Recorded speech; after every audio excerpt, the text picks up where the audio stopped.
നമസ്കാരം. ഞാൻ Sandra, consultant psychologist, owner of mind and behaviour centre. നമ്മൾ ഇന്ന് സംസാരിക്കാൻ പോകുന്ന വിഷയം ഫോബിയനെ കുറിച്ചിട്ടാണ്. ഫോബിയ എന്ന് പറയുമ്പോൾ ഇതൊരു ടൈപ്പ് ഓഫ് ആങ്സൈറ്റി ഡിസോർഡർ ആണ്. പ്രത്യേകമായിട്ടുള്ള ഒബ്ജക്റ്റിനോടോ സിറ്റുവേഷൻസിനോടോ ഉണ്ടാവുന്ന അമിതമായിട്ടുള്ള fear, very strong and rational fear towards an object or a situation, അതിനെയാണ് നമ്മൾ ഫോബിയ എന്ന് പറയുന്നത്. ഫോബിയ മെയിനായിട്ട് 3 തരത്തിലാണുള്ളത്: specific phobia, social phobia and agoraphobia. Specific phobia എന്ന് പറയുമ്പോൾ അതിൽ ആനിമൽ ഫോബിയ വരാം. ഡോഗ്സിനോട്, സ്നേക്സിനോടുള്ള പേടി, അതുപോലെ തന്നെ ഇൻസെക്ട്സിനോട്, ഇപ്പം കോക്രോച്ച്, സ്പൈഡേഴ്സിനോടുള്ള പേടി, നമ്മളതിന് ആനിമൽ ഫോബിയ എന്ന് പറയും. ഹൈറ്റ് പേടിയുള്ളവരെ നമ്മൾ അക്രോഫോബിക് എന്ന് വിളിക്കുന്നത്. ഹൈറ്റ് കാണുമ്പോൾ തന്നെ ഒരു തലകറക്കം പോലെയൊക്കെ വരുമ്പോൾ അക്രോഫോബിയ എന്ന് പറയും. ക്ലോസ്ഡ് സ്പേസസ്, കൺഫൈൻഡ് ആയിട്ടുള്ള സ്പേസസ് പേടിയുള്ളവരെ ക്ലോസ്ട്രോഫോബിയ എന്നാണ് നമ്മളതിനെ പറയുന്നത്.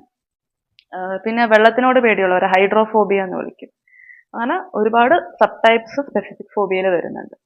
സോഷ്യൽ ഫോബിയ എന്ന് പറയുമ്പോൾ സോഷ്യൽ ആങ്സൈറ്റി ഡിസോർഡർ തന്നെയാണ്.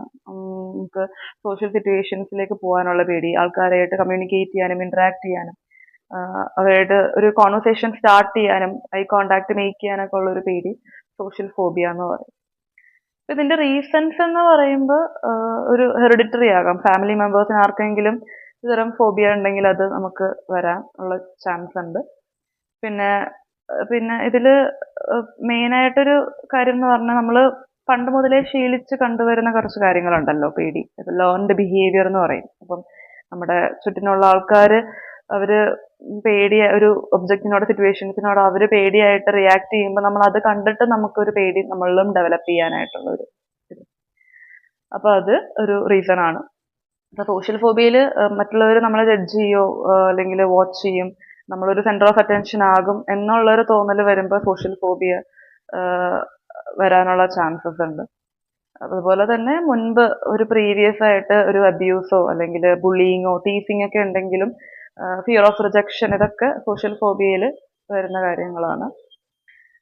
ഇനി നെക്സ്റ്റ് ഒരു ഫോബിയാണ് അഗോറാഫോബിയ. അഗോറാഫോബിയയിൽ ഒരു പ്രത്യേകമായിട്ടുള്ള സിറ്റുവേഷൻസിനോട് ഉണ്ടാവുന്ന ഒരു ഉത്കണ്ഠ. അതായത് ഇപ്പോൾ പബ്ലിക് ട്രാൻസ്പോർട്ടേഷനിൽ പോകുമ്പോൾ, ബസ്സിൽ, ട്രെയിനിൽ, ഫ്ലൈറ്റിൽ യാത്ര ചെയ്യുമ്പോൾ, പിന്നെ അതുപോലെ തന്നെ ക്ലോസ്ഡ് ആൻഡ് ഓപ്പൺ സ്പേസസിൽ, ഇപ്പോൾ പാർക്കിംഗ് ലോട്ട്സ്, ബ്രിഡ്ജിൽ പോകുമ്പോൾ, അല്ലെങ്കിൽ എലിവേറ്റർ, തിയേറ്റേഴ്സിലൊക്കെ ഇരിക്കുമ്പോൾ ഉണ്ടാവുന്ന പേടി.